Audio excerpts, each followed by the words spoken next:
নমস্কার, খবর শুনছেন আপডেট বাংলা চ্যানেল থেকে। আজ মঙ্গলবার 10 তারিখ। জানাবো আজকের বাছাই করা 10টি গুরুত্বপূর্ণ তাজা খবর। শুরুতেই হেডলাইন্স। তৃণমূলের উপপ্রধানের অত্যাচারে গ্রাম ছাড়া পরিবার, ঈদে বাড়ি ফিরতেই পিটিয়ে খুনের অভিযোগ। স্বামীকে মারো, বিধবা হয়েই তোমাকে বিয়ে করব, প্রেমিকাকে উস্কেছিল সোনমই, অনলাইনে কেনা হয়েছিল দা। বিজেপি ফেরত সব্যসাচী দত্ত, সাংসদ কাকলিকে বারাসাতের দায়িত্ব তৃণমূলের। আমাপ পা ধরে পড়ে থাকতো, এখন জেলা পরিষদকে হিন্দু মুক্ত করতে চায় কাজল শেখ, বললেন শুভেন্দু। নৈশভোজে আমন্ত্রণ প্রধানমন্ত্রী, দিল্লি যাচ্ছেন অভিষেক।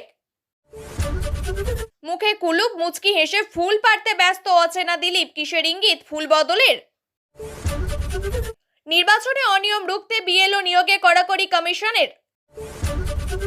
ভারতে যাবেন না বাংলাদেশি নাগরিকদের জন্য নির্দেশ জারি ইউনূস সরকারের। বাড়ির পাশে নেশার ঠেক, প্রতিবাদ করায় প্রকাশ্যে মা মেয়েকে গুলি করে খুন। এবার আসছে বিস্তারিত খবরে।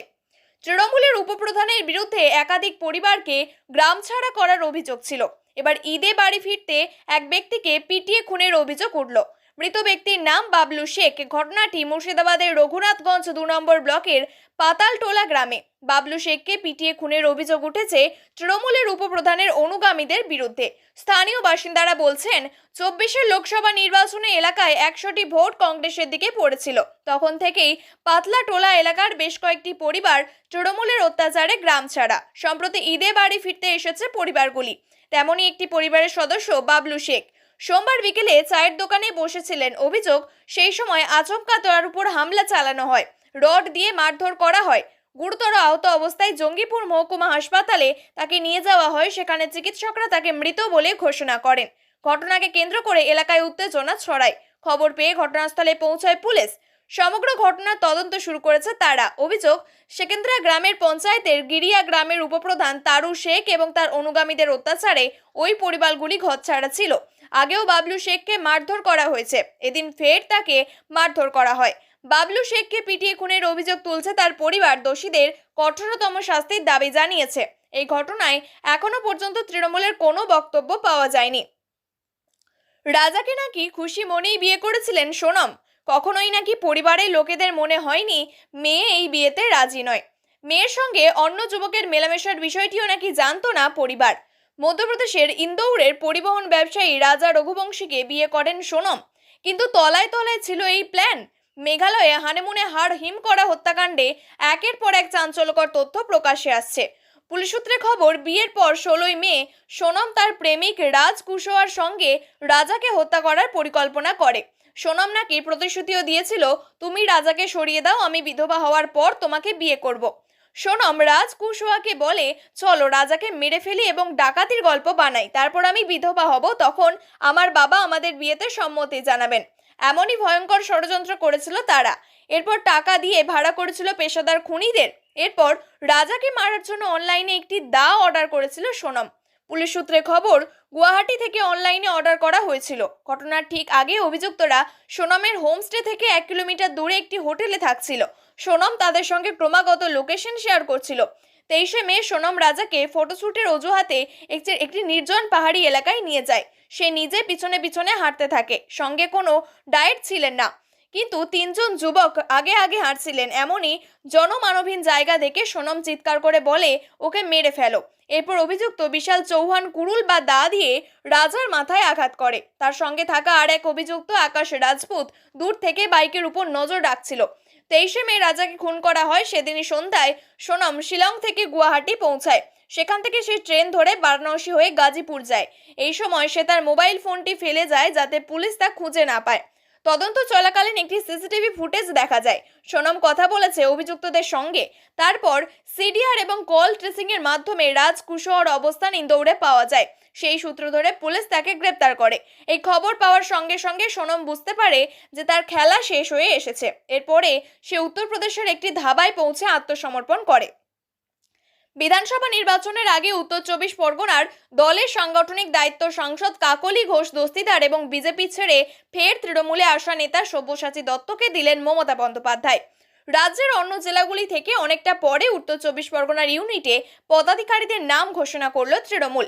বারাসাতে তৃণমূলের সভাপতি করা হলো সাংসদ কাকলি ঘোষ দস্তিদারকে, আর সেখানে জেলায় দলের চেয়ারপারসন হলেন রাজারহাট নিউ টাউনের প্রাক্তন বিধায়ক সব্যসাচী দত্ত। গত বছর লোকসভা ভোটে বারাসাত ধরে রাখলেও বেশ কিছু জায়গা খারাপ ফল করে রাজ্যের শাসক দল। কাকলি সব্যসাচীর কাজ হবে এই জেলায় দলের গোষ্ঠীদ্বন্দ্ব সামাল দেওয়া। গত বিধানসভা নির্বাচনে এই জেলায় বেশিরভাগ আসনেই বড় ব্যবধানে জিতেছিল মমতা বন্দ্যোপাধ্যায়ের দল। তবে এবার দিদির দলের কাজটা গতবারের থেকে কঠিন হতে পারে বলে মনে করছে রাজনৈতিক মহল।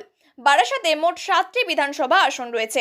সেগুলি হলো বিধাননগর, রাজারহাট নিউ টাউন, মধ্যগ্রাম, অসমনগর, হাবড়া এবং দেগঙ্গা। গত বিধানসভা ভোটে 7টি আসনেই জিতেছিল তৃণমূল। এই জায়গাতেই আছেন সুজিত বসু, জয়তীপ্রিয় মল্লিক, রথিন ঘোষের মতো তৃণমূলের দাপুটে মন্ত্রী বিধায়করা। কুকথার পর দলের ভিতরে বাইরে কোণঠাসা অনুব্রত মণ্ডল, আর তার জায়গায় বীরভূমে ক্রমশ ক্ষমতা বাড়ছে কাজল শেখের। অনুব্রতর কুকথার প্রতিবাদ করতে বোলপুরে গিয়ে সেই কাজল শেখকে এবার নিশানা করলেন রাজ্যের বিরোধী দলনেতা শুভেন্দু অধিকারী। এদিন তিনি দাবি করেন অনুব্রত দ্বারা কোণঠাসা হয়ে কোলাঘাটে গিয়ে শুভেন্দু বাবুর পা ধরে বসে থাকতেন কাজল শেখ। শুভেন্দু বাবু এদিন বলেন, আর একটা গর্তে ঢুকে গেছিল, কাজল শেখ মাল তুলছে। বীরভূম জেলা পরিষদে কোনো হিন্দু ঠিকাদার কাজ করতে পারে না। হিন্দু ঠিকাদার কাজ করতে গেলে তার কাছে 20% কাটমানি চাওয়া হয়। এই টাকা সভাধিপতির ভাগনা বাপ্পা শেখ, দিলীপ শেখ, কাদির জিলানি, সুমন হোসেন তোলে। হিন্দু ঠিকাদারদের বাড়ি বাড়ি ভয় দেখিয়ে লেটার হেড সই করিয়ে টেন্ডার প্রত্যাহার করানো হয়। এদের উদ্দেশ্য হচ্ছে হিন্দু জেলা পরিষদকে হিন্দু মুক্ত করা। বীরভূমের সমস্ত সরকারি বালিঘাট থেকে বাপ্পা শেখ এবং দিলীপ শেখ টাকা তোলে। নলহাটির পাথর ক্রাশার থেকে প্রতিদিন গড়ে 10 লক্ষ টাকা করে কাজল শেখের কাছে পৌঁছায়। তিনি বলেন, এই কাজল আমার পা ধরে পড়ে থাকতো। আমি কোলাঘাটে অফিস করি, কেষ্টর চাপে কাজল তখন আমার পা ধরে পড়ে থাকতো। নৈশভোজে আমন্ত্রণ জানিয়েছেন প্রধানমন্ত্রী নরেন্দ্র মোদী। সেই আমন্ত্রণ পেয়ে দিল্লি যাচ্ছেন ডায়মন্ড হারবারের সাংসদ তথা তৃণমূলের সর্বভারতীয় সাধারণ সম্পাদক অভিষেক বন্দ্যোপাধ্যায়। মঙ্গলবার তিনি দিল্লি যাচ্ছেন। এদিন সন্ধ্যায় প্রধানমন্ত্রীর আমন্ত্রণে নৈশভোজে অভিষেক ছাড়া উপস্থিত থাকবেন 7টি বহুদলীয় প্রতিনিধি দলের সদস্যরা। অপারেশন সিন্দুর এবং সন্ত্রাসবাদ দমনে ভারতের পদক্ষেপের কথা বিশ্বের দরবারে তুলে ধরতে এই 7টি প্রতিনিধি দলের সদস্যরা বিশ্বের বিভিন্ন দেশে গিয়েছিলেন। মঙ্গলবার সন্ধ্যায় প্রতিনিধি দলগুলির সদস্যদের সঙ্গে বৈঠক করবেন প্রধানমন্ত্রী। 7টি প্রতিনিধি দলে 50 জনের বেশি সদস্য ছিলেন, তার মধ্যে বেশিরভাগই বর্তমান সাংসদ। জেডিইউ সাংসদ সঞ্জয় ঝার নেতৃত্বে অভিষেকদের প্রতিনিধি দলটি এশিয়ার 5টি দেশে যায়। গত 21শে মে প্রথমে জাপান যান অভিষেকরা। 2 সপ্তাহে জাপান ছাড়াও দক্ষিণ কোরিয়া, সিঙ্গাপুর, ইন্দোনেশিয়া এবং মালয়েশিয়া যান তারা। সন্ত্রাসবাদে মদদ দেওয়া নিয়ে পাকিস্তানের ভূমিকার কথা তুলে ধরেন। 3রা জুন রাত্রে কলকাতা ফেরেন অভিষেক। পরদিন দিল্লিতে বিদেশমন্ত্রী এস জয়শঙ্কর প্রতিনিধি দলের সদস্যদের সঙ্গে বৈঠক করেন, কিন্তু পূর্ব নির্ধারিত একাধিক কর্মসূচি থাকায় সেই বৈঠকে থাকতে পারবেন না বলে বিদেশ মন্ত্রককে জানিয়ে দেন অভিষেক। তিনি বলেন, তার মতামত লিখিতভাবে জানাবেন। এ কোন দিলীপ ঘোষ? এই দিলীপ ঘোষকে চেনা দুষ্কর। ইকো পার্কে মর্নিং ওয়াক শেষ করে একের পর এক বিস্ফোরক কথা বলে শিরোনাম তৈরি করা দিলীপ ঘোষের সঙ্গে এই দিলীপ ঘোষের মিল খোঁজা ও মিল পাওয়া দুষ্কর। দলের শীর্ষ নেতা সুকান্ত মজুমদার থেকে শুভেন্দু অধিকারী সকলেই বলছেন দিলীপ দলেই আছেন। তবে মুখ্যমন্ত্রীর আমন্ত্রণে সাড়া দিয়ে 30শে এপ্রিল দীঘার জগন্নাথ মন্দির দর্শনের পর থেকেই দলের সঙ্গে দিলীপ ঘোষের দূরত্ব হু হু করে বেড়েছে বলে কোনো রাজনৈতিক বিশ্লেষক মনে করছেন। যদিও তারপরে মে মাসে যতগুলো দিন নিউ টাউনে ছিলেন এবং ইকো পার্কে এসেছেন, প্রতিদিন নিয়ম করে কথা বলেছেন সংবাদ মাধ্যমের সঙ্গে। কিন্তু 1 জুন থেকে আমূল ভোলবদল, সংবাদ মাধ্যমের সঙ্গে আর কোনো কথা বলবেন না জানিয়ে দিয়েছিলেন। এদিন মঙ্গলবার সে কথাই আরও একবার পুনরাবৃত্তি করলেন। তিনি আমাদের প্রতিনিধিকে কিন্তু কেন প্রশ্ন করতে দিলীপ ঘোষ যেন একেবারে অচেনা মানুষ। সেই দিলীপ ঘোষের মুখে এবার তালা ঝুলে যাওয়ার নেপথ্যের কারণটা কি প্রশ্ন করতেই কোনো উত্তর না দিয়ে মুচকি এসে হঠাৎ গাছ থেকে ফুল পাড়তে ব্যস্ত হয়ে পড়লেন অচেনা দিলীপ ঘোষ। এও কি কোনো ইঙ্গিত? বিজেপি তৃণমূল দুই তো ফুল শিবির, পদ্ম ফুল, ঘাস ফুল। তবে এবার কি ফুল বদলাচ্ছেন দিলীপ ঘোষ? মুখে না বললে যারা ইঙ্গিত দিলেন কাজে, ফুল পাড়ায় উত্তর লুকিয়ে সময়ে। আসন্ন নির্বাচনে সুষ্ঠু এবং নিরপেক্ষ ভোট প্রক্রিয়া নিশ্চিত করতে বুথ লেভেল অফিসার নিয়োগের ক্ষেত্রে কড়া নির্বাচন জারি করল ভারতের নির্বাচন কমিশন। ভোটার তালিকা সংশোধন থেকে শুরু করে বিভিন্ন গুরুত্বপূর্ণ দায়িত্ব পালন করেন বিএলওরা। তবে সম্প্রতি এই বিএলওদের বিরুদ্ধে একাধিক অনিয়মের অভিযোগ ওঠায় এবার নিয়োগ প্রক্রিয়াতেই কড়াকড়ি আনল কমিশন। নতুন নির্দেশিকায় স্পষ্টভাবে বলা হয়েছে, এবার থেকে শুধুমাত্র তৃতীয় শ্রেণী বা তার ঊর্ধ্বতন সরকারি কর্মীদের বিএলও হিসাবে নিয়োগ করা যাবে। চতুর্থ শ্রেণীর কর্মচারী বা চুক্তিভিত্তিক কর্মীদের এই দায়িত্ব দেওয়া যাবে না। এতে ভোটের কাজের প্রতি বিএলওদের দায়িত্ববোধ এবং পেশাগত মান বজায় থাকবে বলে মনে করছে কমিশন। তবে স্থায়ী কর্মী না পাওয়া গেলে শর্ত সাপেক্ষে অঙ্গনওয়াড়ি কর্মী, চুক্তিভিত্তিক শিক্ষক অথবা কেন্দ্রীয় সরকারের অধীনস্থ দপ্তরের কর্মচারীদের বিএলও হিসাবে নিযুক্ত করা যেতে পারে। সেই ক্ষেত্রেও যথাযথ অনুমোদন এবং যুক্তিসঙ্গত কারণ দেখাতে হবে। এই কড়াকড়ির পিছনে প্রধান কারণ, সম্প্রতি বিভিন্ন জেলার বিএলওদের বিরুদ্ধে একাধিক গুরুতর অভিযোগ জমা পড়েছে নির্বাচন কমিশনে। অভিযোগ অনুযায়ী ভোটার তালিকা থেকে মৃত বা ভুয়ো ভোটারদের নাম বাদ দেওয়ার আবেদন করা হলেও তা কার্যকর করেননি অনেক বিএলও। আবার ভোটার তালিকায় নাম জুড়তেও অনিয়ম এবং পক্ষপাতিত্বের অভিযোগ উঠেছে। আগামী দিনে ভোটার তালিকা সংশোধন, নতুন ভোটার অন্তর্ভুক্তি এবং ভুয়ো নাম বাদ দেওয়ার কাজ যাতে আরও সঠিকভাবে হয়, সেই লক্ষ্যেই এই নতুন নির্দেশিকা কার্যকর করা হচ্ছে। সার্বিকভাবে গণতন্ত্রের প্রাথমিক স্তরে স্বচ্ছতা আনতে বিএলওদের ভূমিকা আরও জবাবদিহিমূলক এবং কার্যকর করতে উদ্যোগী হন নির্বাচন কমিশন।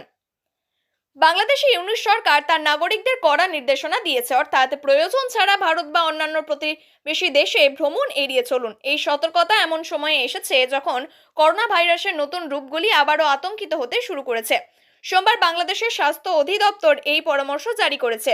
এতে সংক্রামক রোগ নিয়ন্ত্রণ শাখার পরিচালক ডক্টর হালিমুর রশিদ স্বাক্ষর করেছেন। এতে স্পষ্টভাবে বলা হয়েছে, করোনার অ্যামিক্রন LA.7, XFG, JN1 এবং NB1.8.1 এর নতুন উপভেরিয়েন্টগুলি ভারতসহ অনেক প্রতিবেশী দেশে দ্রুত ছড়িয়ে পড়ছে।